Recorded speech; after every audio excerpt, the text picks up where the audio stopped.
मोर सगा जनजाति बहन भाई ला स्वागत जोहार करता हूं। साथियों नमस्कार।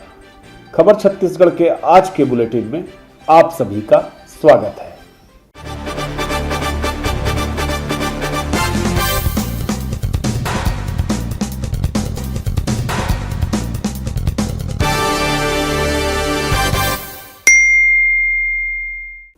आज आदिवासियों के नायक बिरसा मुंडा की जयंती है। केंद्र सरकार इसे जनजातीय गौरव दिवस के रूप में मना रही है और जो यह पूरा का पूरा जनजातीय गौरव दिवस जिसे नाम दिया गया है, यह सिर्फ और सिर्फ मध्य प्रदेश में दिखाई दे रहा है क्योंकि प्रधानमंत्री नरेंद्र मोदी वहां पहुंचे हैं। इस अवसर पर मध्य प्रदेश सरकार ने निमाड़ और महाकौशल इलाकों से जहां पिछले विधानसभा चुनाव में भारतीय जनता पार्टी को 15 सीटों का भारी घाटा हुआ था, 1.5 लाख आदिवासियों को बुलाया है। उसके लिए पूरे सरकारी संसाधन झोंक दिए गए हैं। जानकारी यह है कि 4 घंटे की प्रधानमंत्री की विजिट थी, उसके लिए तकरीबन 28 करोड़ रुपए खर्च किए गए। प्रधानमंत्री मोदी ने वहां पर आदिवासियों के लिए 14 योजनाओं की शुरुआत की है और साथ में यह भी कहा है, जो प्रधानमंत्री मोदी के भाषण की सबसे बड़ी बात थी वो यह थी, उन्होंने कहा कि पूर्व की सरकारों ने, मतलब कि वो सीधे सीधे कांग्रेस पर आक्षेप लगा रहे थे, पूर्व की सरकारों ने आदिवासियों के लिए कुछ नहीं किया है। आज हम इसकी पड़ताल करेंगे। हम उनके दावों, भारतीय जनता पार्टी ने आदिवासियों के लिए अब तक क्या क्या किया है। झारखंड, छत्तीसगढ़ जैसे राज्य में भारतीय जनता पार्टी, जो कि आदिवासी राज्य है मूल रूप में, मध्य प्रदेश में भी बड़े लंबे समय से भारतीय जनता पार्टी की सरकार रही है। फिलहाल हम छत्तीसगढ़ को केंद्र में रख करके भारतीय जनता पार्टी और उनके आदिवासियों के साथ कैसे रिश्ते रहे हैं इसको समझने की कोशिश करते हैं। हम आपको 3 घटनाओं की जानकारी देते हैं, 3 घटनाओं के बारे में बात करते हैं, उससे ये पूरा विमर्श शुरू होता है। आपको बताऊं कि 17 मई 2013 छत्तीसगढ़ में भारतीय जनता पार्टी की सरकार थी। उस दिन बीजापुर जिले के एडसमेटा गांव में सुरक्षा बलों के एक दल ने गोलीबारी की थी। इसमें एक सुरक्षाकर्मी समेत 11 लोगों की मौत हुई थी, जिसमें 4 बच्चे शामिल थे। यह पूरा इस मुठभेड़ पर तमाम मानवाधिकार संगठन और पूरे देश में खलबली मच गई थी और जिस वक्त यह घटना घटी उस वक्त भारतीय जनता पार्टी की सरकार थी। एक घटना 2012 में सारकेगुड़ा में घटी थी, जिसमें कि एक त्योहार मनाने के लिए तमाम ग्रामीण इकट्ठा हुए थे। पुलिस ने एक मुठभेड़ की बात कही, 17 ग्रामीण मारे गए थे। बाद में यह साबित हुआ कि यह पूरा मुठभेड़ फर्जी था। उस वक्त भी छत्तीसगढ़ में भाजपा की सरकार थी। निसंदेह आदिवासियों के शोषण, उत्पीड़न की घटनाएं लगातार घटी हैं। केंद्र सरकार आदिवासियों के साथ किस तरह का व्यवहार कर रही है उसका एक बड़ा जो नमूना है वह हम आपको यह दे सकते हैं कि जब केंद्र में यूपीए की सरकार थी तो वो एक बड़ा अच्छा कानून था, वनाधिकार कानून, जिसके बारे में कहा जाता है कि इस कानून के माध्यम से आदिवासियों को उनके ज़मीन पर हक देने की बात थी।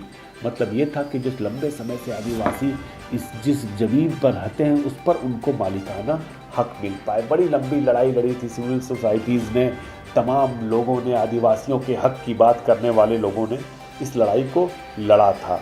लेकिन जब वनाधिकार कानून 2006 में आया उसके बाद स्थिति बहुत बदली। लोगों को, आदिवासियों को अधिकार मिलने लगे। पूरे देश में बड़े पैमाने पर यह मुहिम शुरू हुई कि आदिवासियों को वन पट्टे दिए जाने हैं। लेकिन हुआ ये कि इस कानून को के खिलाफ और आदिवासियों को पट्टे देने के खिलाफ एक एनजीओ सुप्रीम कोर्ट में चला गया और वहाँ सुप्रीम कोर्ट से 2019 फरवरी की बात है, कोर्ट ने 21 लाख आदिवासियों को जंगल से निकालने के आदेश दे दिए। यह मोदी सरकार में हुआ। यह उस वक्त हुआ जब मोदी सरकार ने केंद्र की तरफ से कोर्ट में किसी किस्म का कोई पक्ष नहीं रखा, आदिवासियों के हितों की कोई बात नहीं की। उस वक्त मुझे याद है अच्छी तरह से 2 साल पहले की यह घटना कि उसके बाद छत्तीसगढ़, झारखंड जैसे तमाम राज्यों में बहुत अधिक आदिवासी निराश थे। राज्य सरकारें भी, तमाम राज्य सरकारें किम कर्तव्य विमूढ़ थी, लेकिन उन्होंने कोर्ट का रास्ता चुना और बाद में कोर्ट को अपनी बेदखली के आदेश को रोकना पड़ा। यह वनाधिकार कानून था कि आज छत्तीसगढ़ के, मैं अभी आंकड़े देख रहा था कि छत्तीसगढ़ में 4,38,591 से ज़्यादा, 4 लाख, 4.5 लाख से ज़्यादा आदिवासियों को वनाधिकार के व्यक्तिगत पट्टे दिए गए हैं इस भूपेश बघेल सरकार में, और तकरीबन 44,000 से ज़्यादा सामूहिक पट्टे वितरित किए गए हैं।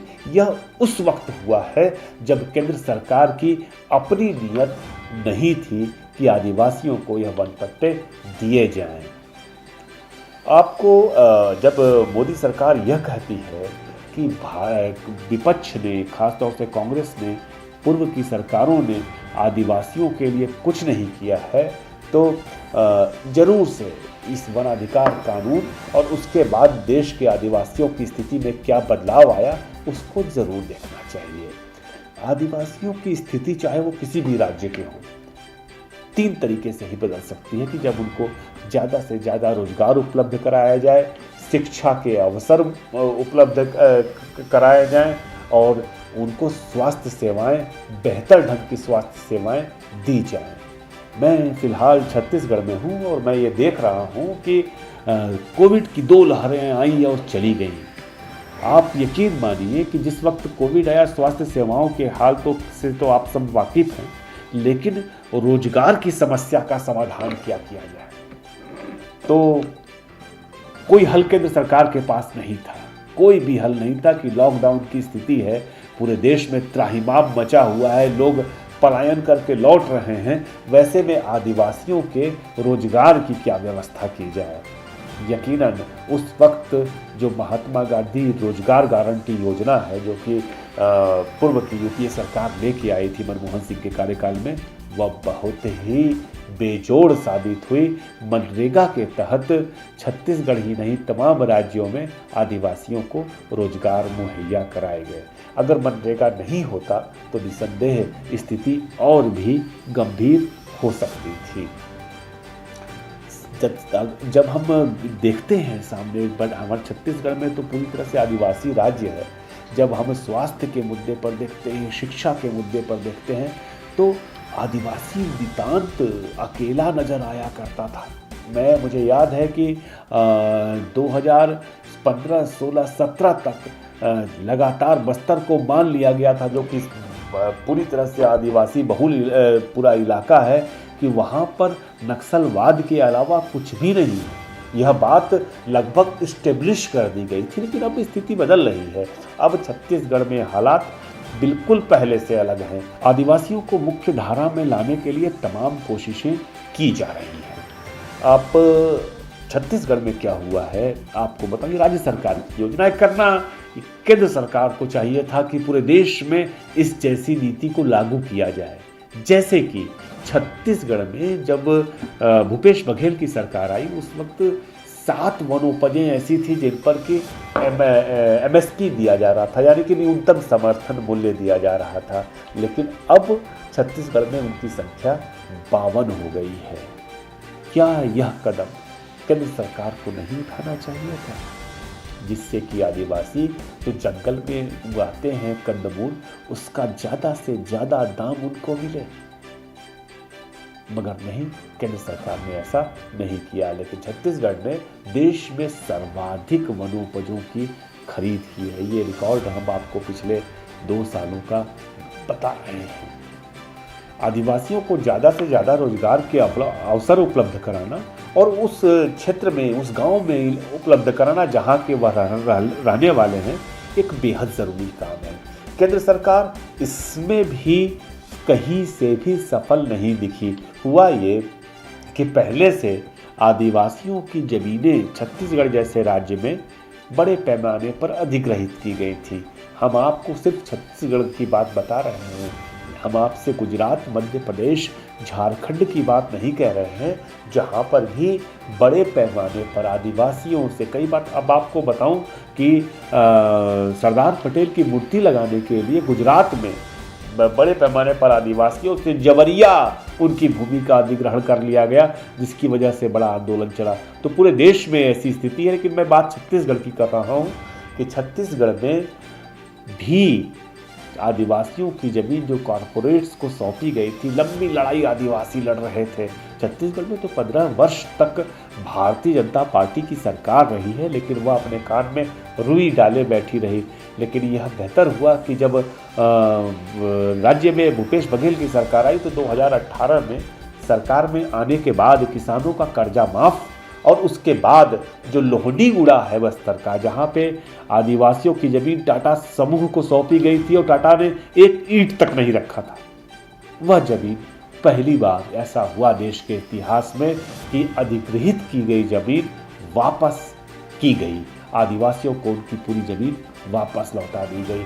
अभी हाल में हमें जानकारी मिली है कि कोरबा जिला है, वहाँ पर डेवू नाम की कंपनी, न जाने कब कारिष्टी नाम का एक गाँव है, वहाँ पर बहुत पहले एक एग्रीमेंट किया था भारतीय जनता पार्टी की सरकार में ही, कि अब जाकर के पता लगा है कि डेवू वाले फिर से आ रहे हैं उस गांव में, जबकि नियम यह है कि 5 साल तक अधिग्रहण के बाद अगर आप किसी प्रकार का निर्माण नहीं करते हैं तो आपका अधिकार खत्म हो जाता है। तो जमीन अधिग्रहण का सवाल बहुत बड़ा है आदिवासियों का, उसको लेकर के कोई स्पष्ट नीति केंद्र ने नहीं बनाई है, जिसका खामियाजा पूरे देश के आदिवासी भुगत रहे हैं, इसमें छत्तीसगढ़ भी शामिल है। अब क्या है कि आदिवासियों के लिए तो जंगल ही सब कुछ है, लेकिन उनको जंगल से उजाड़ दो तो कुछ भी तो शेष नहीं रहता। छत्तीसगढ़ का जो सबसे घनघोर जंगल है, जिससे सारे आदिवासी, सारी जनता प्यार करती है, वो हसदेव अरण्य है। हसदेव अरण्य में किसी प्रकार का खनन जो है, किसी प्रकार की माइनिंग, कोयले का भंडार है वहाँ पे, किसी प्रकार की माइनिंग जो है वह पूरी की पूरी पारिस्थितिकी, पर्यावरण को और साथ ही साथ जो आदिवासियों की का रहन सहन है, उनका जो जीवन धारा है, उसको तबाह करने वाला है। लेकिन अभी कुछ दिनों पहले वहाँ की सरकार, केंद्र सरकार ने वहाँ पर भूमि में, वहाँ की ज़मीन पर कोयला खनन के लिए पर्यावरणीय मंजूरी दे दी है, जिसके बाद आदिवासी बहुत उद्वेलित हैं। आपको बता दें कि लोगों ने पहले वहाँ पर प्रधानमंत्री को पत्र भी लिखा था, मोदी को बताया भी था कि फर्जी ग्राम सभाओं के माध्यम से हमारी ज़मीन का अधिग्रहण किया गया है। और आपको बताऊं, इस मसले पर हमारी राज्य सरकार से बात हुई, यहाँ के वन मंत्री मोहम्मद अकबर से बात हुई, तो उन्होंने साफ साफ कहा कि पर्यावरणीय मंजूरी देना केंद्र का काम है, लेकिन डायवर्जन का काम हमारे पास है, हम भूमि को डाइवर्ट नहीं करेंगे। यह बात, यह वादा उन्होंने हमसे किया है। दरअसल आदिवासियों का जो सवाल है देश में, वह अपने आप में ऐसा है कि जिसमें हर तबके, हर बुद्धिजीवी, पढ़े लिखे लोगों सबको शामिल होना चाहिए। यह जानना ज़रूरी है कि ये आदिवासी का मतलब यह है कि जो इस देश के, इस देश की भूमि के सबसे पहले जिसके हकदार हैं वह आदिवासी हैं। लेकिन भारतीय जनता पार्टी उनको वनवासी कहती है, वो ऐसी परिभाषाओं को नहीं मानती। पूरे देश में बड़े पैमाने पर आदिवासियों के कथित धर्मांतरण को लेकर के, मैं कथित शब्द का इस्तेमाल कर रहा हूँ क्योंकि मुझे कभी नहीं दिखा, हाल के वर्षों में तो बिल्कुल नहीं दिखा कि कथित धर्मांतरण को लेकर के बार बार भारतीय जनता पार्टी तमाम मंचों पर कहती है, आंदोलन चलाती है। लेकिन सवाल यह है कि आदिवासी हिंदू नहीं है, मुस्लिम नहीं है, ईसाई नहीं है, आदिवासियों की ये अपनी परंपरा, संस्कृति है। अगर आदिवासी हिंदू बनना चाहता है तो उसके खुद ही उसके ऊपर निर्भर है कि वो क्या बने।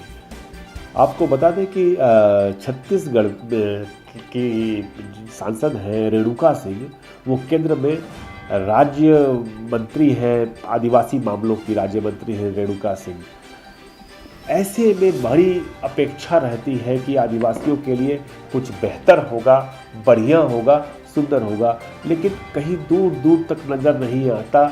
वो तमाम, अभी मुझे याद है कि पंडो आदिवासियों की छत्तीसगढ़ में मौत हो गई थी, तो उन्होंने सवाल खड़ा किया कि आदिवासियों को किसी प्रकार का मुआवजा क्यों नहीं दिया राज्य सरकार ने, जबकि सबसे बड़ी ज़रूरत यह है कि पंडो हो, नहरिया हो, लोहार हो, किसान आदि जनजातियां जो हैं, जो जंगल में पहले समय से रह रही हैं, उनको आदिवासियों का दर्जा दिया जाए। इसकी मांग बार बार छत्तीसगढ़ सरकार भी करती रही है, तमाम लोग करते रहे हैं, लेकिन केंद्र सरकार इन जो लोग लंबे समय से जो आदिवासी जंगल में रह रहे हैं उनको अधिकार, आदिवासी का नाम, आदिवासी का नाम देने के लिए कहीं से भी प्रतिबद्ध नहीं दिखती है।